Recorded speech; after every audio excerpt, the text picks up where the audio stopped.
on air, and I've started saying shit, and it's not actually been on air. So You've got to keep it PG, lad. right now it's live. I've just got the Guests can notification. swear about it. All right, so hello, welcome to the notebook on the 2018 Singapore Grand Prix with myself and Q. Cool. No Mark this time, as he's not actually watched it yet. So, GG. Well, some say he has. Well, I don't think he has. Oh, I'd say he's probably watched the highlights Maybe. available on the Formula One YouTube channel. Hashtag shout out. Hashtag give me that notification squad. Why are you saying hashtag? Hashtag is Shut up. old. Fine. Right. Let's start, actually, before the race. Let's start with the news that we heard before the race, Q. And what news was that? The first one was something we didn't cover throughout the week, which was planned, but we didn't. And that is Charles Leclerc going to Ferrari and Raikkonen going to Sauber for 2 years. What do you think about that? Well, are Ferrari lunatics? Yes. Are they Italian? Yes. Yes. And is Raikkonen going to be competitive next season? Yes. I think it's a win-win for everybody. Sebastian Vettel now actually has a target, as it were, to beat. There is no more number two driver no more. So Ferrari's next season, it could be 2014 all over again, where Ricardo completely, Slapped I him. want to say dominate. Yeah, I mean he did in some way. He did, yeah, definitely he did. But anything can happen. But It can. has Leclerc done enough? I think he has, personally. I think, personally, I would have liked him to either stay at Sauber for another year or move to Haas for a year, just to get a bit more experience. And of course, if you move to Haas, experience in a faster car. Yeah. But I mean, But then what's wrong with a McLaren team or something? Or well, no, I'm not. I don't know, mean it Force like India. that. I mean, Oh no. just because the Haas is another Ferrari-powered car, Oh yeah. because like Ferrari wouldn't let their young driver go to a Renault-powered team, would they? Well, it's like I don't saying think. Red Bull. Oh, yeah. Go into a Renault, which is Renault powered, obviously, and then go to McLaren, and still be powered by a Renault engine. Yeah. Obviously, the news of Carlos Sainz. We already And covered that, Fernando didn't we? Norris. Well, I it's think an we already update. covered that with Carlos Sainz moving to McLaren. But what more importantly, the question I was thinking is, what do you think about Raikkonen going to Sauber? I think it's great that he's still in the sport. Yep. Like I'm sure a lot of other fans. Uh, Personally, I didn't want to see him retire, like Fernando Alonso. I mean, obviously, bias is there, Yeah. but you can't say goodbye to two of F1's greats In one in year. one season. I don't, Yeah. I don't think that's on. So I'm personally really happy with Raikkonen signing for another 2 years, which he does not have to do. He could do it 1 year and be like, "Yep, see you later, I'm done." Yeah. And I wouldn't be surprised if he did that. But In a his way, I determination. wouldn't, but then in another way, I would. Because there's actually speculations that Raikkonen has bought a big part of the Sauber team as well. This is true. So This is very true. he's obviously, if that is true, he wants to get that car performing, doesn't he? And that's the reason I think he signed the 2-year deal, so that he can make that car a lot better than it is, and obviously get the Sauber team further up the running. Yeah. And Do you think Sauber could be competitive next season? I think they're quite competitive this year, but I think with Raikkonen in the car, that's consistent points for them every race, I reckon. Well, all depends on If their the car is as reliability. strong as it is this year, anyway. Oh yeah. But either way, for Sauber, it's a win-win. Oh yeah. So right. Who would be his teammate though? That is the question. I personally think it's Antonio Giovinazzi who's gonna be in the Ferrari next. Gonna be in the Sauber with him next year. Which I can't see happening for some reason.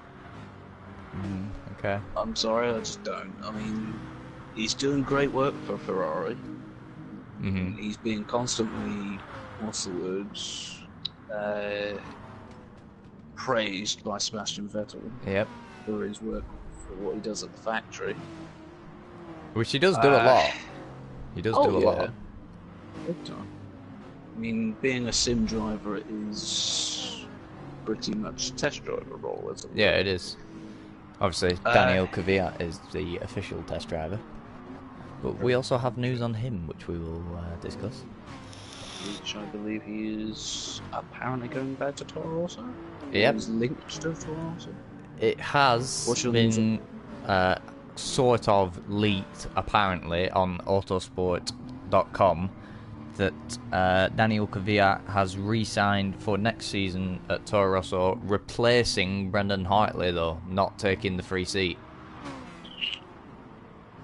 So that still gives Toro Rosso one. They still have an empty seat, yeah. So that's another question. Who goes there? Well, Stoffel Van Dorn, maybe? I'd say he's odds-on favourite for it. I think of the current drivers in the sport, like now, he's the favourite to go there. Oh yeah, surely. But I don't know. But do people still rate him? Same. See, that's the thing. I don't still rate him anymore. But anyway, moving on from So Toro you don't Rosso want to say to why. the sister team of Red Bull.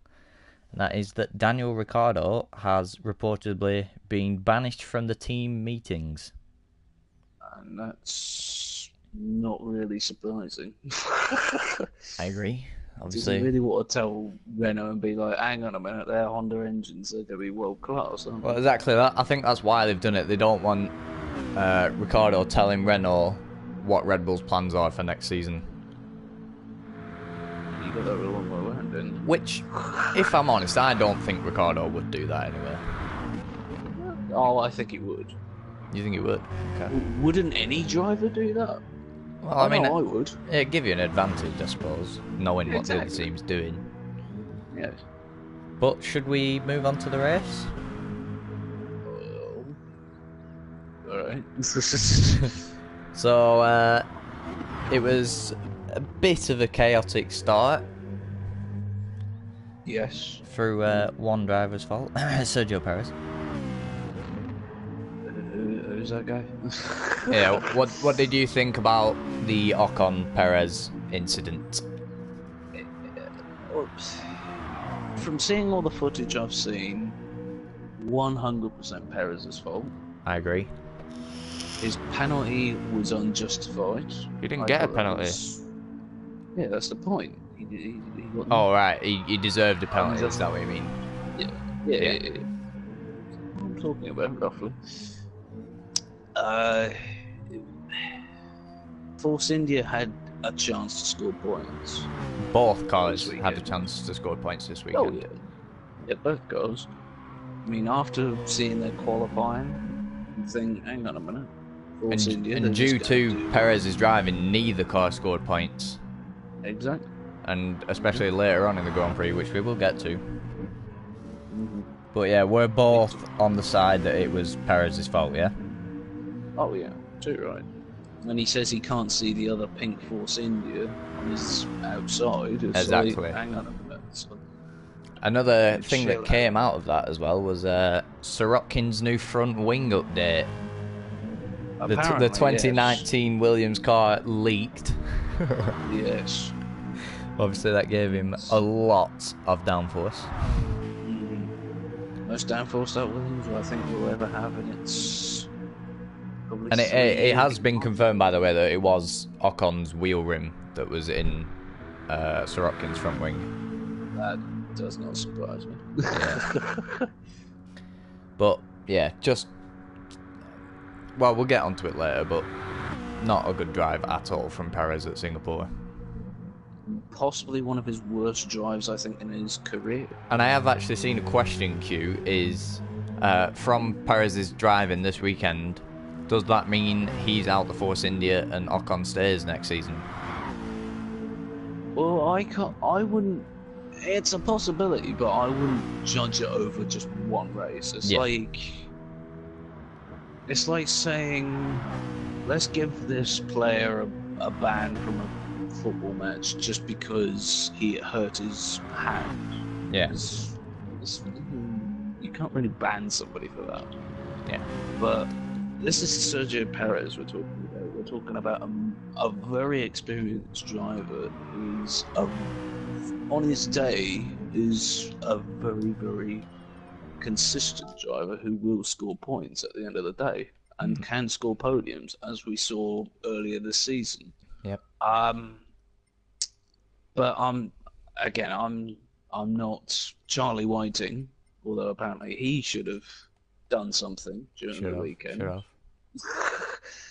But we'll see. We'll see what happens really with him. Yeah. Another thing came out of that was obviously the safety car, but then on the restart, actually no, it was before the restart where Vettel got past Verstappen. Really?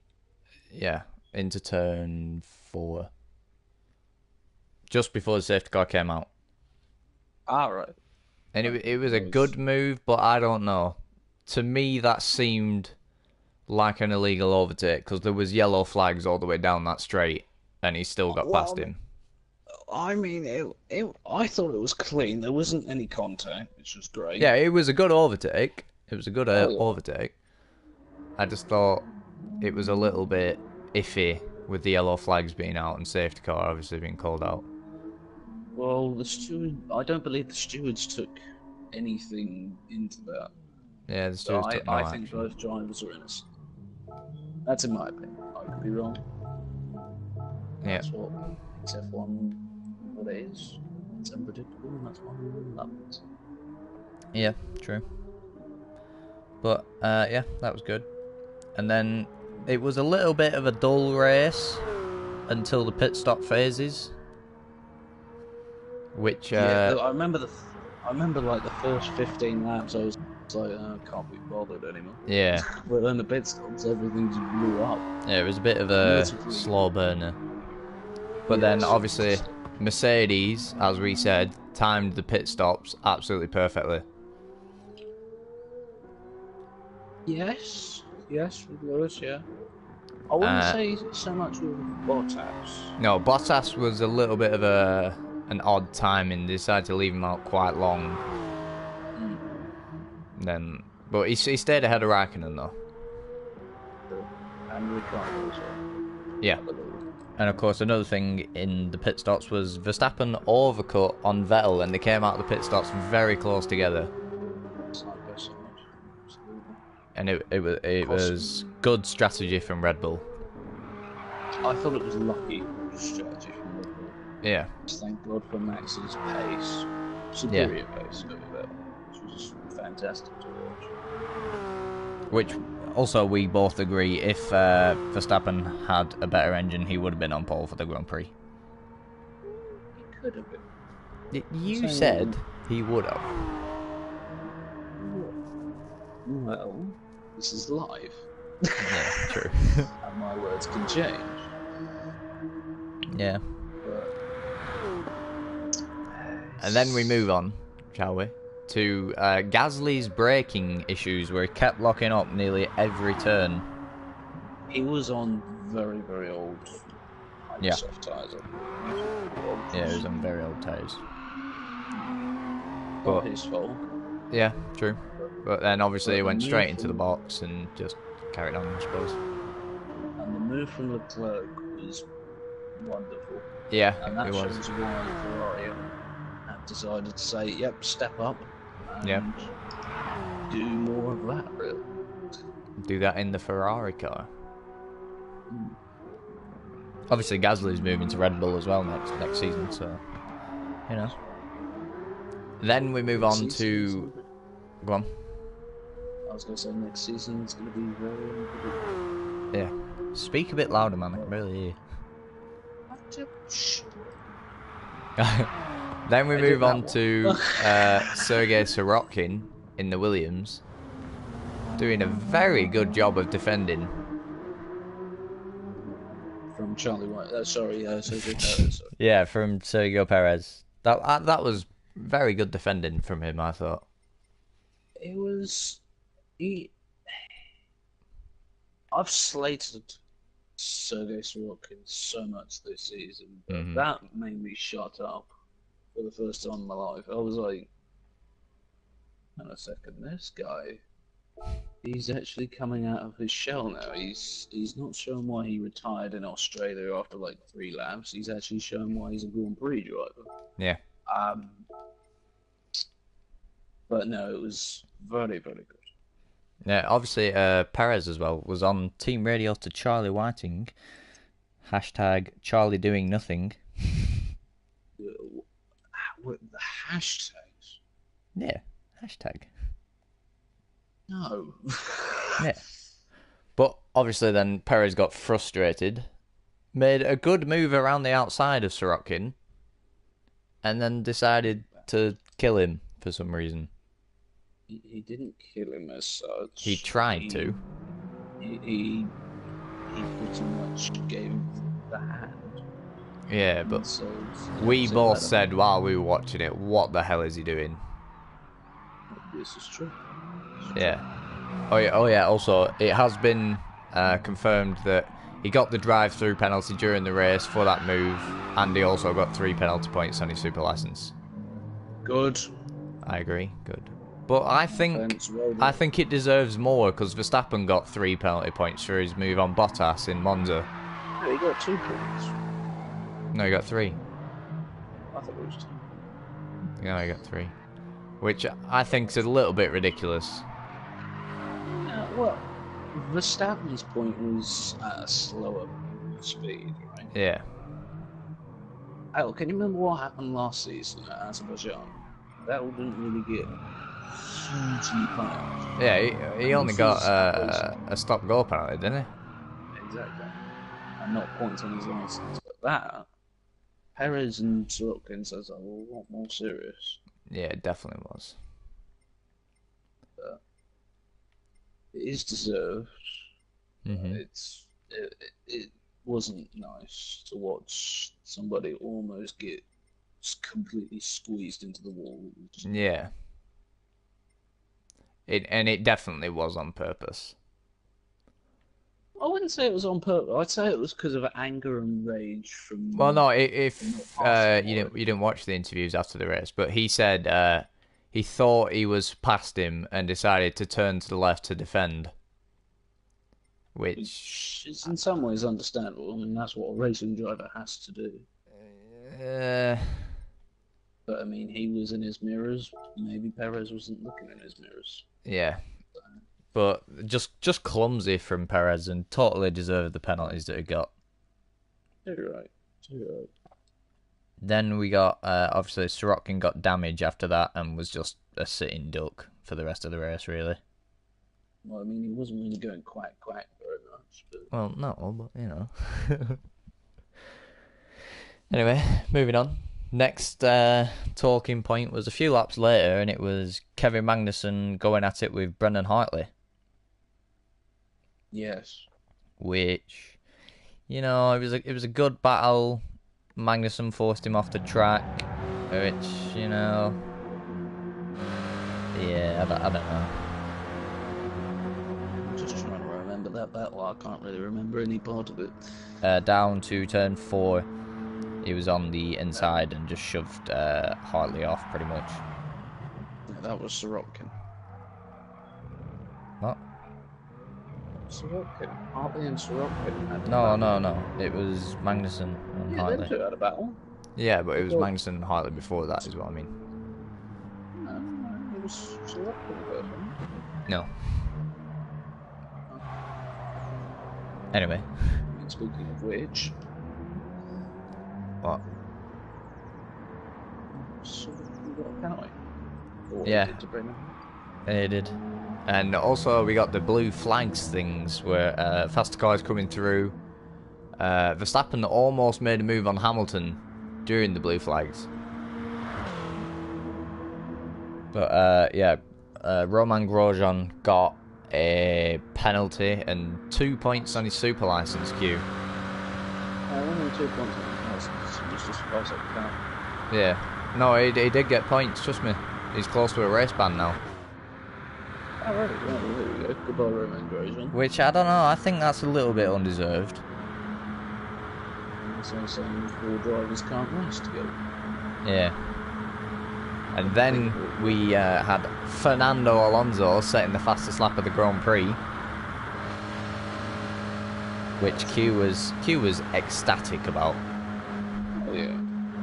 Obviously. Like any other McLaren fan would be. Yeah.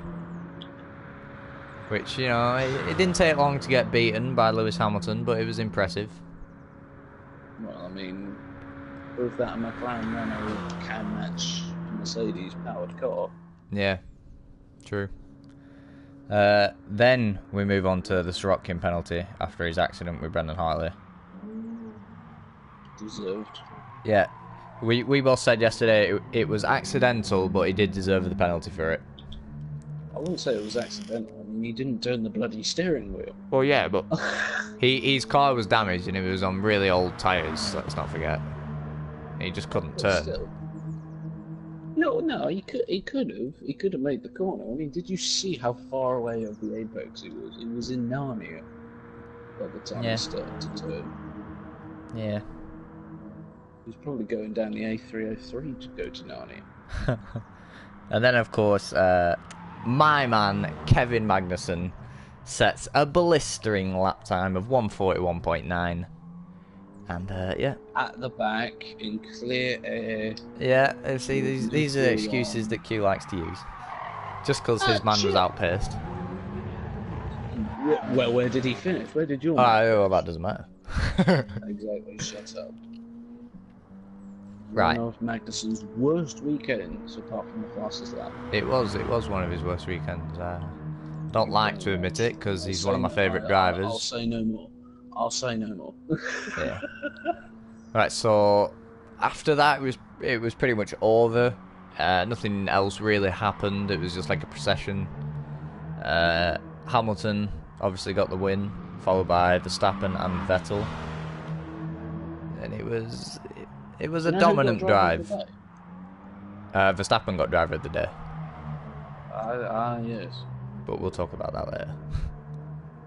Yeah, but obviously Hamilton won the race quite easily, really, wasn't it?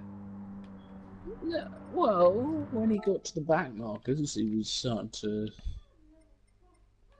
lose it a little bit, I thought. But he did stretch the gap again to Verstappen up to 9 seconds. Oh, yeah. Before the end of the Grand Prix. So, obviously, really good. It's not his most dominant drive of all time. No, I think that was Spain so far, his most dominant drive. Spain was just domination. Yeah. That wasn't even a race. That was just Hamilton doing his Sunday shopping. Pretty much, yeah. Down at Sainsbury's, other supermarkets are available to shop at, obviously. Astor for a kickoff. Aldi. Lidl's. Tesco. Yeah, many big brands. Yeah. Right, but then, obviously, Verstappen, very good drive from him all weekend. Yep. I think that was probably the best he could have done with the Renault power unit. Yeah. And then we have Sebastian Vettel, who finished 40 seconds behind Lewis Hamilton, Q. Well, Ferrari, I think, tried to hide the pace advantage from free practice. Mm-hmm. And then Mercedes, I think, just turned it up and was like, let's just push this little button. Right, we're about 1,000,000 miles ahead of everybody. That's good. Welcome back to 2017 again.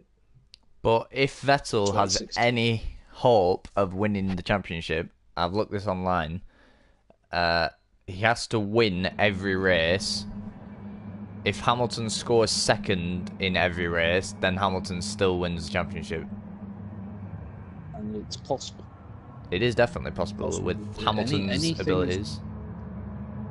Well, I mean, Vettel's abilities as well. He's a 4-time champion as well. Yeah, true. His last championship was 2013, which was about 3 million years ago, but 3 million years BC. 3 million years BC. But anything could happen, yeah. So let's run through the results here with our ratings for each driver queue. So Hamilton obviously won. What would your rating be for him? Probably a 9 out of 10. Fantastic quality. Absolutely Fantastic post brilliant all quality. the weekend. And a fairly controlled race. 9.5 actually, come to think about it. I think Not I would deserving of a 10. agree, to be fair. If he had dominated the race like he did in Spain, it would have been a 10. Yeah. But it was quite close at times between him and Verstappen, so I would give him a 9. And then Verstappen, I'll go first. Got the best out of the car all weekend, I would say. I would just give him a 10 straight away. Yeah, I'd probably go again 9.5. Okay. He needed a proper result from what happened in Italy. He needed to show his more mature side. Yeah. And He did doing that. Oh yeah. And there wasn't any bitching on the radio, which was great.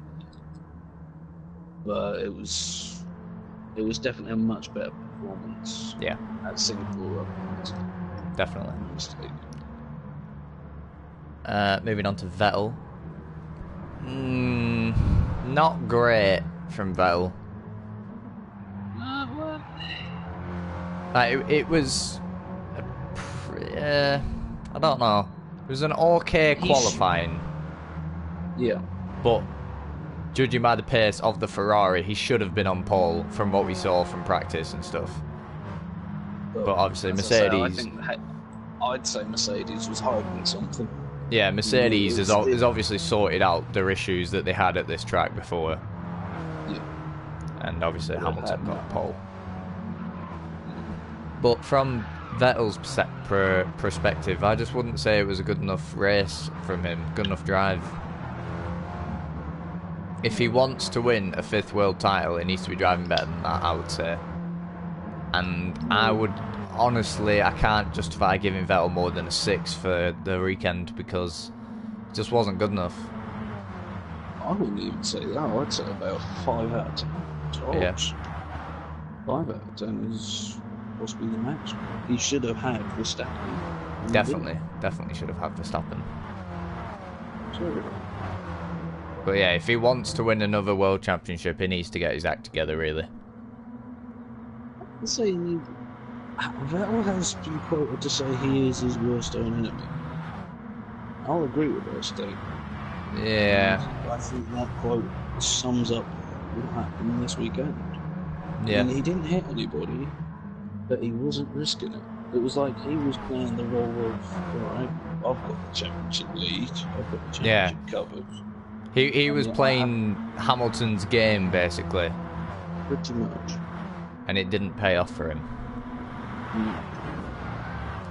Right, so moving on Also, to... he couldn't really have any help from his teammate. No, he couldn't. Raikkonen was stuck behind Bottas.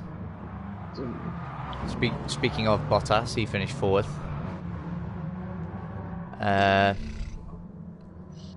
Just a boring race, really, from his perspective, wasn't it? Another consistent drive. Score more points. Scored good points for the team. Yeah.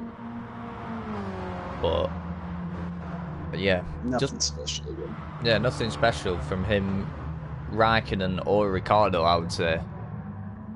Not really. No. And I from what we saw, I would give them all a 5 because I don't know, there just wasn't anything there. I'd say all 7s just because they show why they were number 2 drivers in their respective teams. Yeah. So yeah. Moving on to P7, which was Fernando Alonso. He was the only driver outside of the top 3 teams not to have got lapped. Mm-hmm. And obviously a very good race for his team, and for himself, really. Showing obviously that he has still got it. Oh, yeah. I don't think there's been any doubt to say, hang on a minute, Fernando Alonso has lost his touch. Yeah, He hasn't. He's always had that wow factor. Yeah, he's always been a strong driver, definitely, Really. and just a very good result for him.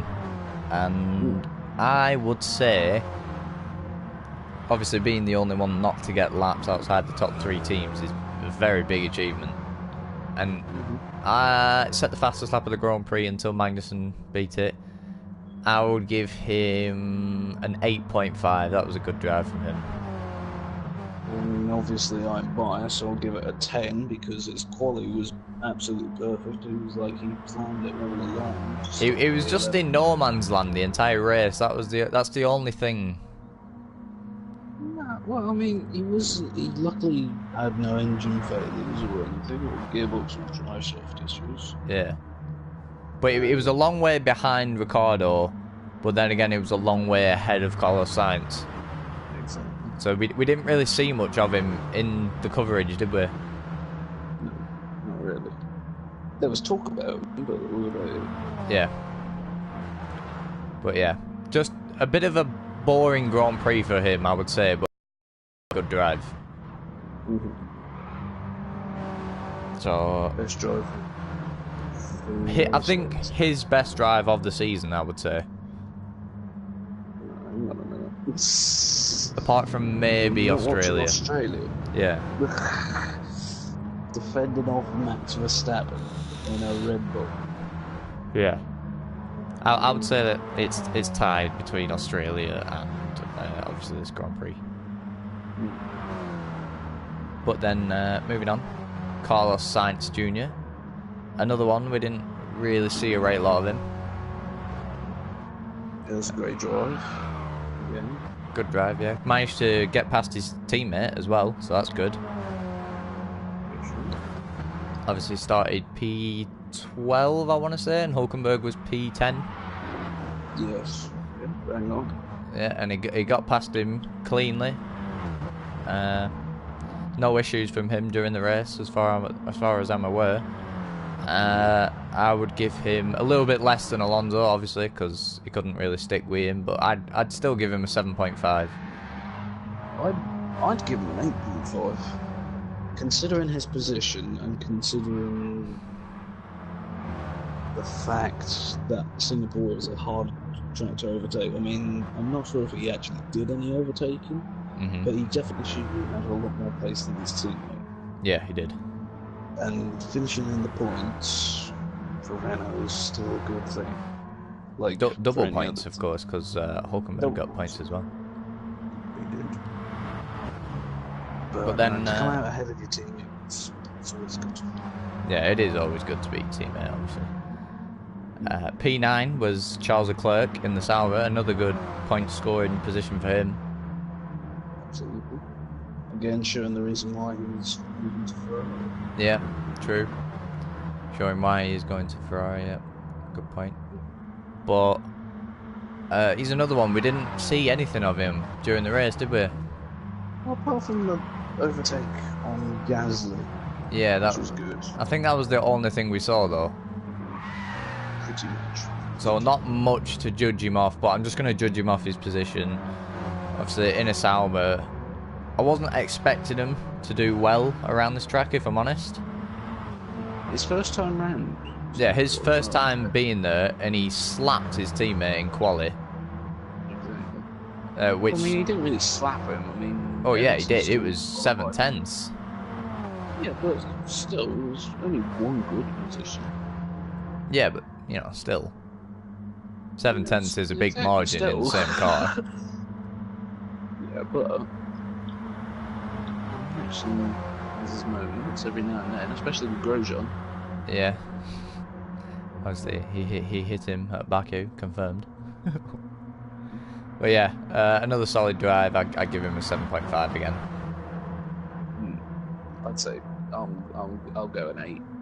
Yeah. 8.5. Okay. Then the final point scorer was, of course, the other Renault of Nico Hulkenberg. Another I one. want to say it was a consistent drive. Yeah, it was a consistent drive, yeah. But he didn't get much coverage, apart from towards the end where Bottas was complaining about him on the radio, saying he needs to get out of the way. Yep. But he was never actually... very unusual for Bottas. Yeah, it was, I suppose, yeah. But he was never close enough to warrant the blue flags, was he? He couldn't get close enough to Hulkenberg, which is 1.2 seconds, I believe, is when the blue flags are brought out. He couldn't get close enough to him to bring the blue flags out, so... Good drive, I would say. The blue flags were out, but he couldn't overtake. Yeah. Why, so anyway. But yeah, another one. Good drive, but didn't see much, so I give him a 7, just because he got points. I'd probably say 6. 6. Because it's normal. Yeah. Well, he should have beat his teammate really in that race, considering he started in front. It was a bit compromised on strategy because obviously he made it through Q3. But even so, he should have beat his teammate and he didn't. So. No. I disagree. His teammate should have had him. And luckily he would. Okay. Right. P11 was Marcus Ericsson in the other Sauber. Okay drive. I mean, I didn't see any of them. No, neither did I. That's what I mean. But just 1 point. Sorry, 1 position outside of the points isn't bad. 1 point. Shut up. But yeah, I believe compared to his teammate now, it's 13-2 to Leclerc. So, yeah, I wouldn't be too surprised if Ericsson is replaced at the end of the season. Well, Ericsson still has a chance for the seat. He is a paid driver at the end of the day. Yeah, I think that'd be the only reason to keep him though, because he is a paid driver. But then him and Raikkonen teaming up. It could be good. Well, I mean, it could be embarrassing. Yeah. I mean, let's be honest, it's going to be Raikkonen carrying that team next year if Ericsson stays. We'll see. We'll see what happens next year. We will see, but it will be. You never know. Anything can happen in Formula 1. Okay. Moving on to Stoffel Van Doorn. Shit quali. Don't think you can argue with that, really. I can. I would, but I can't. Yeah, exactly. It's terrible. But yeah, shit quali. Made up for it a little bit in the race, getting back up to P12, but again, not scoring points, getting beaten by his teammate by a long old way.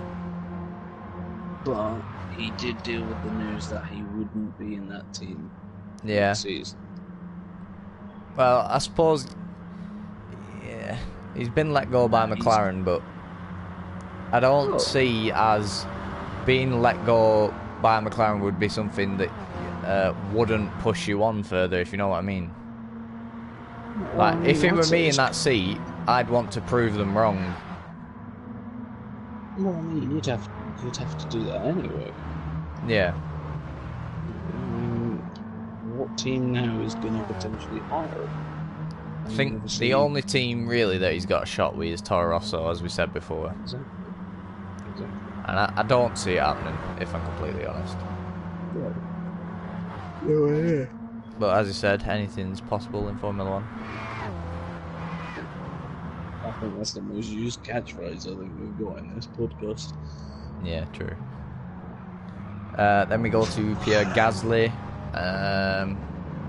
Didn't see much of him apart from the tyre issues. Oh yeah, my rating for Van Doorn, by the way, is a 5. And I would say the same for Gasly as well, a 5. Gasly at 3 just because he outqualified his teammate. Yeah, that's not hard to do when your teammate's Brendan Hartley though. You'd ever know. I thought you were going to have a massive shot at me for saying that, but okay. Moving on. Yeah, I thought about it. Moving on to Lance Stroll, 14th in the Williams. Saw absolutely nothing of him. I think he's a good position. Yeah, just saw nothing of him, so I can't rate him if I'm fair. So just a 5 because I can't justify anything else. Same here. Yep. Roman Grosjean, P15.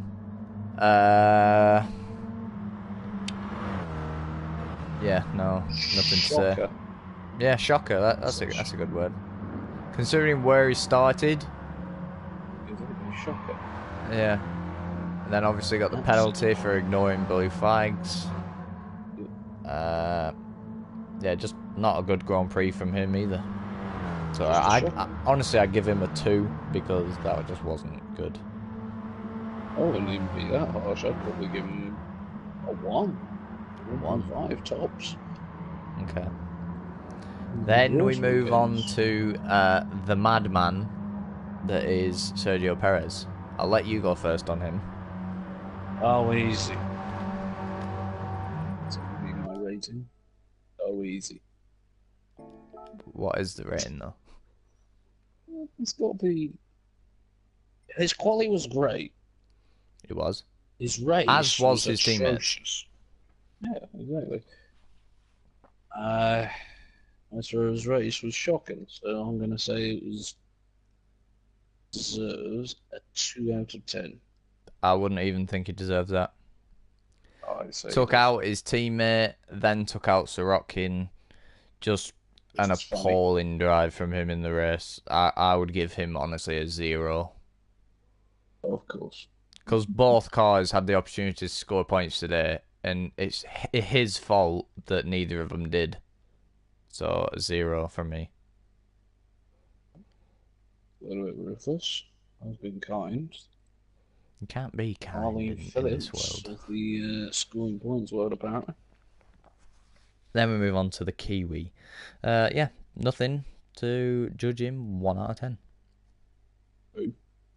Brendan Hartley. Okay. Probably, again, 2 out of 10. Didn't see much. Okay. Then we move on to my man, Kevin Magnussen. Not great, if I'm honest. Well, I just want to give him minus 1,000. It was a bit of a shocker, really. Considering he's been carrying the Haas for most of the season. He hasn't. Yes. He hasn't carried that car. I mean, it's impossible to carry a Formula 1. No, he's not literally been carrying, but you know what I mean. I don't. But just a bad performance. Bad performance. Yeah. Apart from the fastest lap of the Grand Prix, obviously. Miles faster than everybody else. Really yeah, but he was miles faster than everybody else, so 10 out of 10. Again, that's stupid. No, I'm not serious. Yeah, I'll probably give him a 4. For that. I'm giving him minus 1,000. Alright, so he's getting minus 996 out of 10. You can't even do maths. You said minus 1,000, I said 4. 0.5. What? I just improved your score for your man. It doesn't matter. Right, moving on. Sergei Sorokin was the last of the finishers, unfortunately. I told you he was a Sergei Sorokin fan. Yeah, sort of, but the gold chains thing was kind of good. Which is a little bit old. Yeah, it is a bit old now. But I would honestly say that's his best drive until, obviously, the calamities happened. But he showed some really good defending skills during the race. Mm-hmm. Is defending going to win you a world championship? No, it's not. That's not what I'm saying. But he just showed that he does have a bit of something. I'm just saying, he does have a bit of something there. I would honestly give him, just for his defending alone, a 5 out of 10.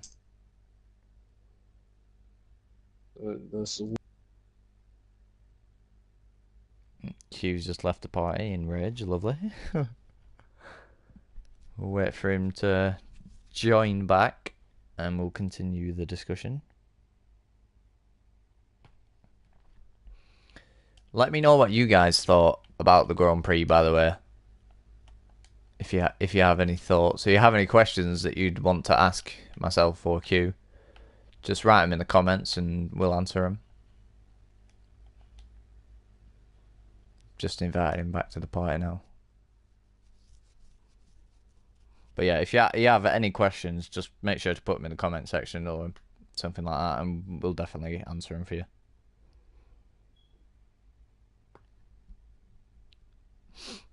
Wait for Q now. Hopefully he'll be back. That is a beautiful Lancia Delta right there. Lovely looking car.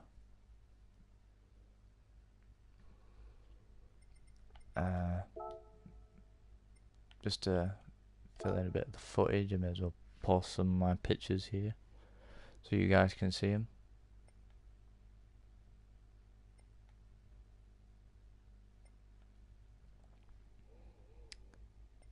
Do. We wait for Q.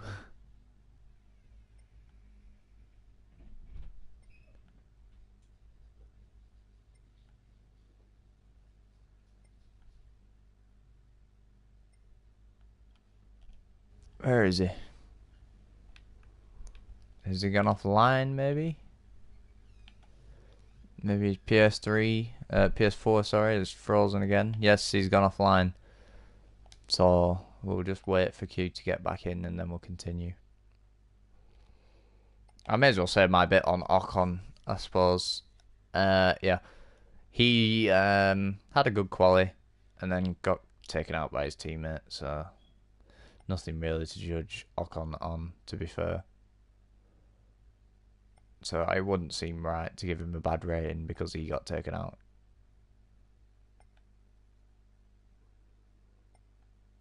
Hey, look at that one though. That one is beautiful. That one will be going on my Instagram. If you don't already follow it, be sure to follow me on Instagram. Gran Turismo King is my Instagram username. I got some lovely photos of my cars on there. That one's a nice one again.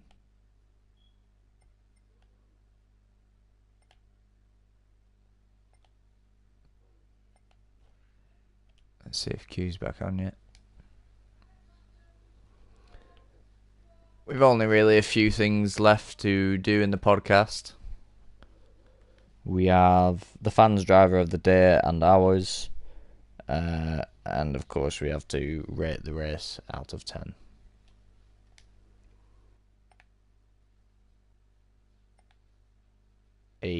My beautiful Alpina. I love that.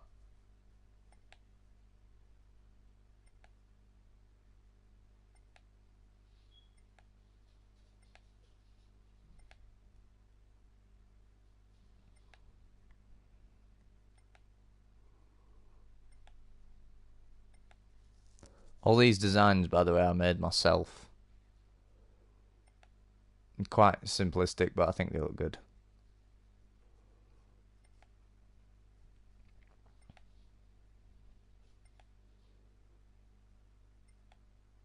Speaking of F1, there's an F1 car here. Come on, Q.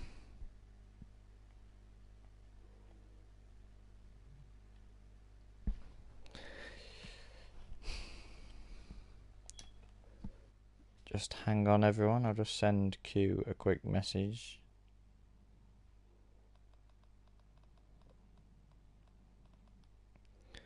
Hopefully we can get him back on for the rest of the podcast. Otherwise, that will be a bit unfortunate.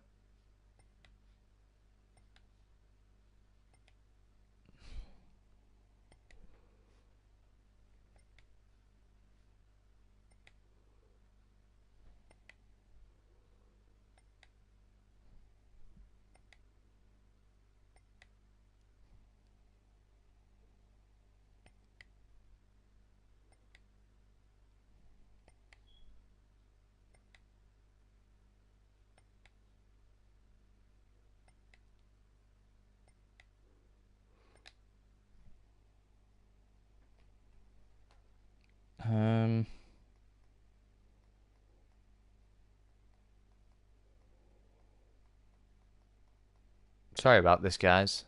It's like technical difficulties. Should just have a sign up saying technical difficulties.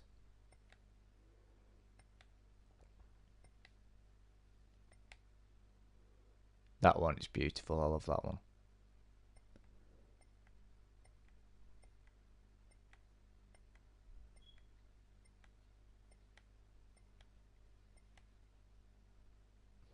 Love that one as well.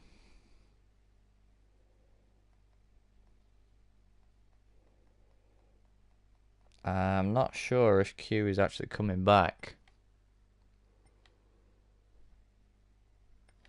If he's not, I'll just finish off what I think then, and obviously end the podcast.